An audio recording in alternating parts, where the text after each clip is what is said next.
Welcome to the Fear and Greed Daily Interview. I'm Sean Aylmer. Tonight is budget night, and all eyes will be on Josh Frydenberg as he delivers the post-pandemic, pre-election budget, unlike anything expected 6 months ago. We'll have all the analysis for you tomorrow morning with economist Stephen Koukoulas, but today I wanted to look more broadly at the politics of the budget. For that, we welcome back Laura Tingle, Chief Political Correspondent for ABC's 7:30. Laura, good morning. Hi, Sean. How are you? Well, thank you. How much does Scott Morrison and his team have riding on this budget? Look, I think he's got an enormous amount riding on the budget in the sense that he's obviously been having a pretty terrible year until now, and it's an opportunity, as they always say in politics, for a reset. But at the same time, the economy is going very well. He's got the possibility of not going to the polls until next year. So it's not absolute make or break time for him. Do you think there'll be another budget before the next election? I think it's possible, Sean, but the government's going to have to consider whether things are going to be better or worse for them in another 12 months' time. The effects of the stimulus that is going to continue to pump through this year's budget will have worn off. The risks that we're going to start feeling the negative side of no population growth are going to be higher. And so if you're trying to cover all your bases, you probably want to just sort of settle down as many constituencies as you can this year and hope that it puts you in a position where you can go to the polls later this year if you want to. Okay, taking some of the issues, and let's start with the economy. And Laura, you have written about economics for a long, long time, or spoken about economics for a long, long time. Where we are now is far better than we thought would be 6 months ago, let alone 12 months ago. How much of it do you think is good management, and how much do you think was probably outside the government's control? I think it was good management in the sense that they did the sensible thing last year and massively stimulated the economy and propped it up, provided confidence boosts. So all of that has really helped the economy and really produced really unexpectedly good turnaround in the economy. But without a doubt, there are some things that nobody was expecting, like this massively high iron ore price, which has really underpinned a much better budget than people would expect in the circumstances, and other things which certainly no one was really predicting, like a boom in house prices, which has the benefit of obviously making everybody feel good who's in the housing market, and has also sort of meant that there's been this continuing pressure on housing and economic activity that's associated with it. So that's been not good luck, but that's been unexpected good fortune, shall we say. How much progress do you think Scott Morrison's made on fixing the problem the government has with women, and how much do you think tonight the budget will address that?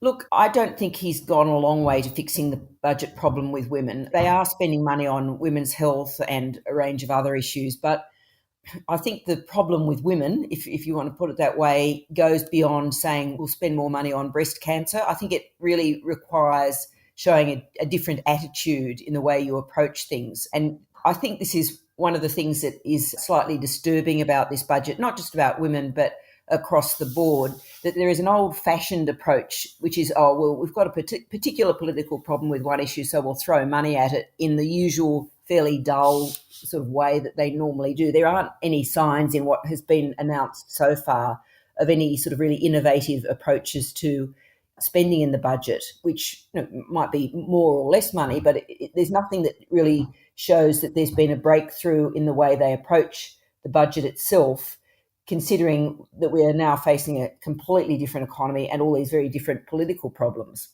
Do you think the coalition, and particularly the Prime Minister, understand why women don't like his policies? Unfair to say him, but don't like the way he handles some of these situations? I don't think they do understand the problem they've got with women, in the sense that they literally don't comprehend what the issue is and what it is they're doing wrong. And I think that they suffer from the fact that they haven't got a lot of women with a very strong voice having inputs into those sorts of changes in mindsets. What about Labor? Do you think they do a better job at that? Well, I think they do, and it's partly because the much maligned quotas mean that there are just a lot more women in the joint. And, Labor women themselves say this, and Labor men say, we're challenged all the time by our women colleagues about the way we think about issues. And that's something that just doesn't happen in the coalition. Stay with me, Laura. We'll be back in a minute. My guest this morning is Laura Tingle, Chief Political Correspondent for ABC's 7:30. The state elections, we've had 3 states so far that have gone to the polls since the pandemic, Queensland, WA and Tasmania.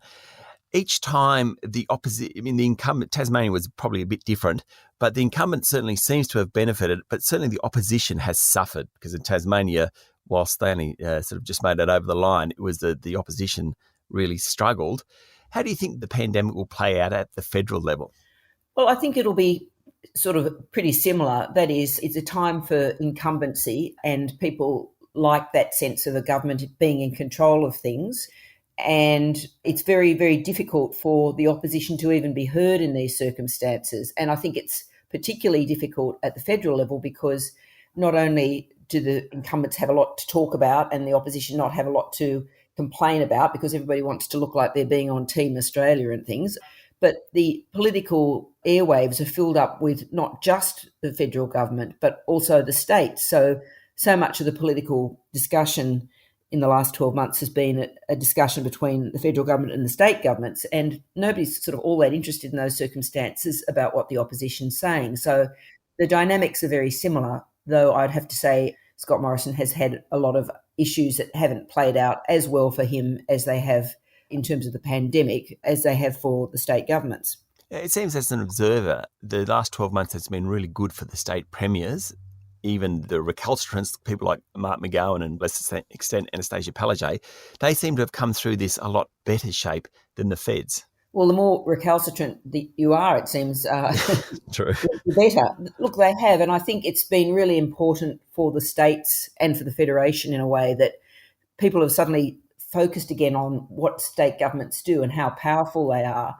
And I think that's been a really good thing in this sense that you've got, at a time of really unprecedented complications and unexpected developments in public policy, that space is contested by a lot of people who've got a lot of power. It's not just a question of, the federal government sort of being all wise and all seeing. You've got people saying, well, hang on, that's not right, or that's not right for our state. Now, you might not like what the individual states have done, but it means that all of those ideas have been up for challenge. And it's turned out that we've seen this sort of parochialism and people have liked the sort of sense of their state's economies and their locals all being protected by their state premiers. Josh Frydenberg, do you think he's done a decent job? And do you think he's heir apparent? Not that ScoMo's going anywhere in the short term. Yes, I think he is the heir apparent now. And I think he's done a pretty good job, actually. And I suppose one of the sort of signs of that was that he's done this sort of absolute triple somersault with Pike and twist on what the purpose of the budget is, from debt and deficits to employment, and landed that without a splash. I think that's a mixed sporting metaphor. That's pretty good. That's pretty good. Yeah. So I think the way I look at Josh Frydenberg was very much based on the way he almost got the national energy guarantee through the party and the parliament, which was as close as anybody on that side of politics has got to getting an energy policy of any substance through the coalition in the last decade. And I think he works very hard, and I think he's basically managed to sort of get his messages much better than the Prime Minister has most of the time. And is Anthony Albanese safe until the next election? Well, if you think about the beginning of this year, he was obviously looking like he was in a lot of trouble. People were muttering darkly about him. Then things went bad for the government and everybody said, oh, well, actually, maybe we can get by. I think the question for Labor in the long run will be, do they think that he can win the election for them? I think there's still deep doubts about that. It's not that they don't like him or that he's done anything wrong particularly, but it'll be a question of whether he cuts through enough. And I think the question that was being posed before things went really terrible for the government was, who do you get in who looks completely different to Scott Morrison? And it's not a question of the quality of the person you're considering. It's just a question of, do they look different so that there's product differentiation? And the answer to that is Tanya Plibersek. So there may be a last-minute panic by Labor of just going, we can't bear the thought of being out of office for another 3 years. We'll just do whatever we need to do to maximise our chances. But I don't know that that's in prospect just at the moment. Okay, just before you go, one quick question on China.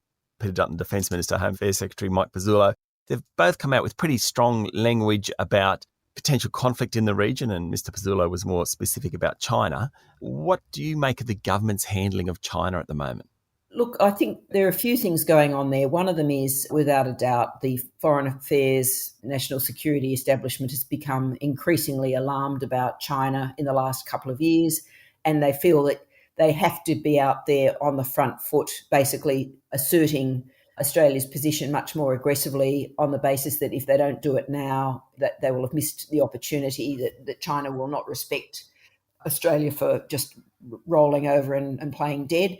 So that's sort of the background to it. But it's hard not to think that there's an element of politics in all of this now, that in the same way people love borders being closed in their states against the pandemic, we don't have the sort of whole terror boat people thing going on now. But I think there is, without a doubt, sort of a sense of political drum beating as well involved in China, which I think is a little bit disturbing. And it's a very fine line to tread between doing things because you think that they're important to do in a strategic sense and sort of taking a low shot because of politics.